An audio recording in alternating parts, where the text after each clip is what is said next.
special segment of Pueblo Community College's PCC Connection. I'm Michael Lingo, glad to have you with us here.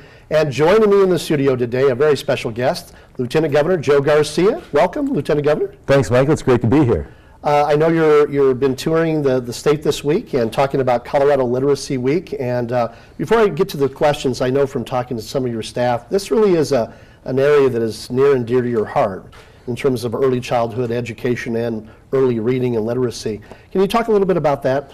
Certainly. You know, one of the things I learned being both president of the university here and previously at Pikes Peak Community College is we had so many students who were showing up who were simply not prepared for college level work. We also knew there were a lot of students who just weren't showing up at all. They either never graduated from high school or never moved on to college. When we have 40% of the students statewide needing remediation, we know we've got to do something. Now, when we look back at third grade, we know that more than a quarter of our kids leave third grade not reading at grade level, and those are the kids who fall behind. They're 4 times more likely to drop out. So we need to be thinking about what we're doing very early, not what we do in the juniors and seniors, but what happens in those critical first 5 years of life, how we support them in K through 3. That's what this is about, because we know if we can help get them off to a strong start, they're more likely to do well, to finish, and be college ready. And I know this really is not, at least in your mind, is not just a school issue. It really is a grassroots family and community issue. And so in your mind, it's really about getting books in those hands at a very early age, whether it's sitting at the kitchen table or on the couch, right? That's exactly right. I mean, you have it down. We can't wait until kids get to school, because we know when they first show up for kindergarten, some of those kids are dramatically behind their peers who are the same age. So much has to do with their home environment, and we need to figure out how to support families so that they can provide the kind of developmental support that their kids need from the time they're born. The language development, the opportunity to be read to learn what books are, those are the things that are important, and they really have to start well before the kids show up at school. Now, you've been touring the state this week, and you've had a chance to go through a lot of various communities, or a lot of our communities in the state of Colorado. And I know one of the things you've been enjoying to do was sit down and read with these children.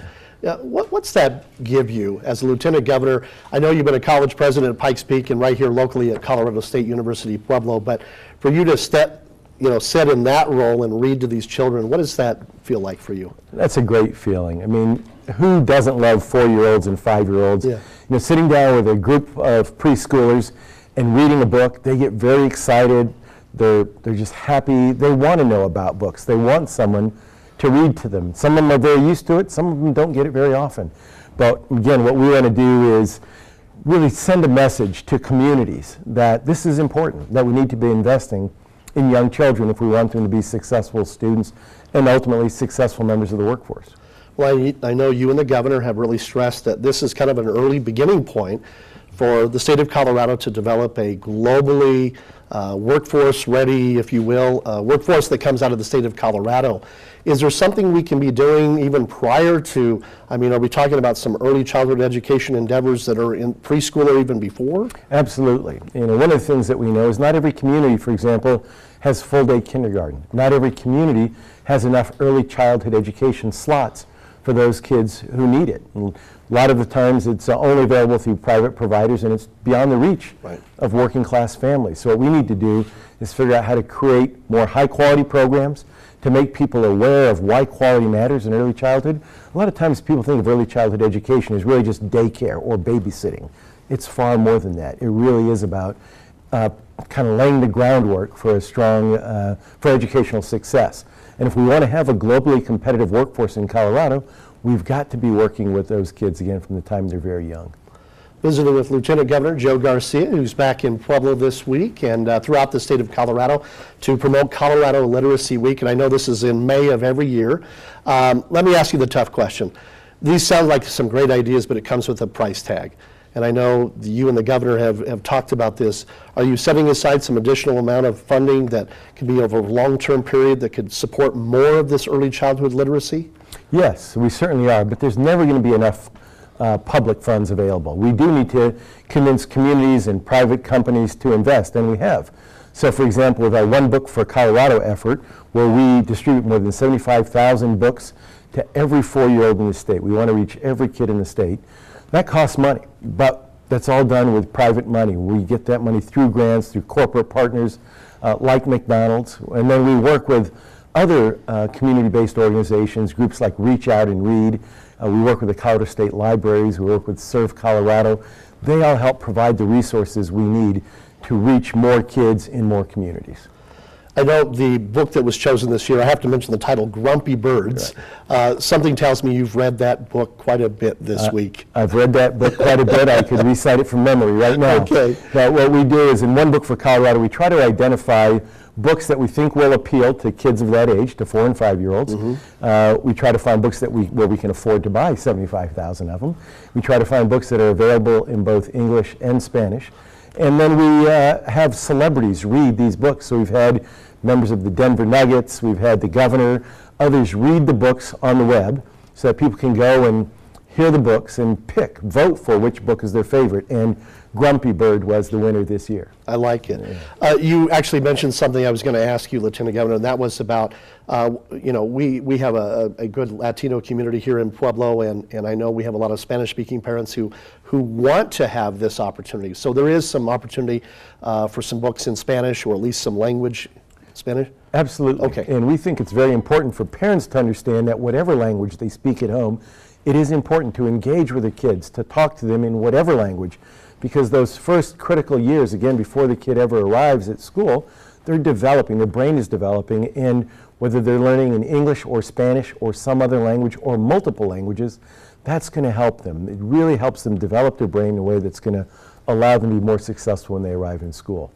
I know one of the things as part of Colorado Literacy Week that I thought was very interesting is you mentioned Serve Colorado and the Colorado State Libraries, but you also took the educational arm, which you are the executive director, of course, of the Colorado Department of Education, but also Colorado Department of Human Services. So this really is kind of a whole wraparound approach to literacy, right? Well, it is, and what's happened in the past is, frankly, we've had a lot of both governmental agencies, nonprofit agencies that all worked independent of each other. We need to bring them together and, again, try to coordinate our efforts. Now, I'm the head of the Department of Higher Education, so over colleges and universities. There's a separate Colorado Department of Education right. over K through 12, but there's also the Department of Human Services, where we formed a new Office of Early Childhood. Again, trying to bring together funding streams and agencies and resources to best serve the young children and families in our communities. But we all have to be working towards that same end, which is successful educational outcomes so that kids graduate from high school and they don't just graduate, they graduate college and workforce ready, and that's really key. And you know that as one, again, you were president of Pikes Peak Community College and here at Colorado State University, Pueblo. And I know you probably saw a sizable number of students who came in there who were in desperate need of some developmental education. And so you're seeing the long term, maybe that we can reduce that amount of those students so they're truly not just workforce ready, but also college ready if they're ready to go that route, correct? Right, that's exactly right. I know President Erjavik deals with the same thing here at Pueblo Community College, where you've got kids showing up, and they're not all kids. Sometimes they're in their 30s or 40s. Yeah. It's been a while since they've been in a classroom. But they come and they have ambitions, they have needs, they want to improve their opportunities to really get a job that pays a living wage, but they find out that they're not ready to complete even a basic freshman level college math class.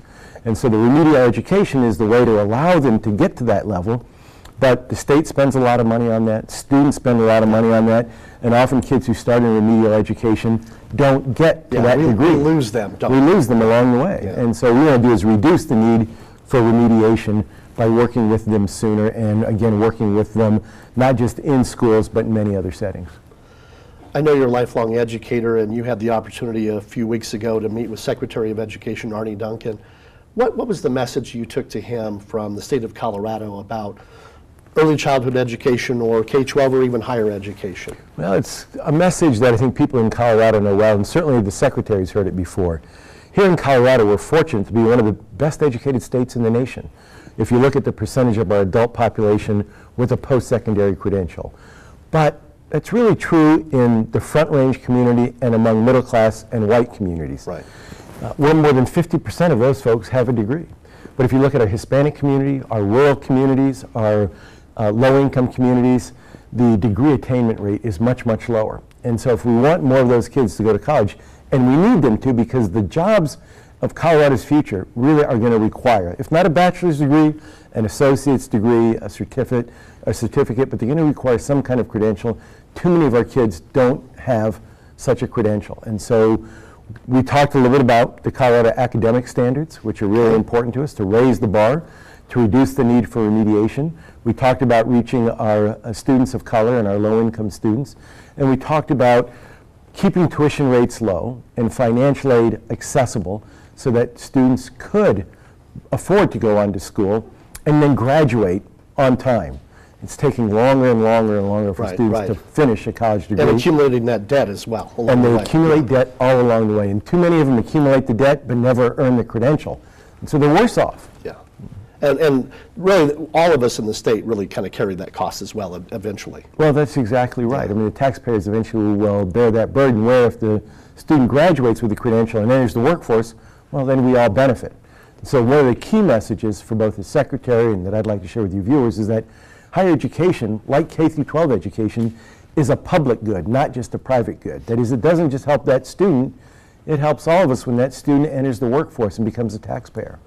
Yeah, and I have to really tout what our president here, President Erjavix, is doing, because she's talking about those exact same thing with our strategic imperatives. You know, the student who comes here and finishes is a win for all of us, not just for them and their family, but for all of us. We're talking about Colorado Literacy Week, and we're here visiting with Lieutenant Governor Joe Garcia, who, it's a homecoming of sorts, if you will. We're glad to have you back with us. I want to end on kind of a personal note. I know that you growing up as a military kid, you were all around the world, and but I know from your story that reading was important to you.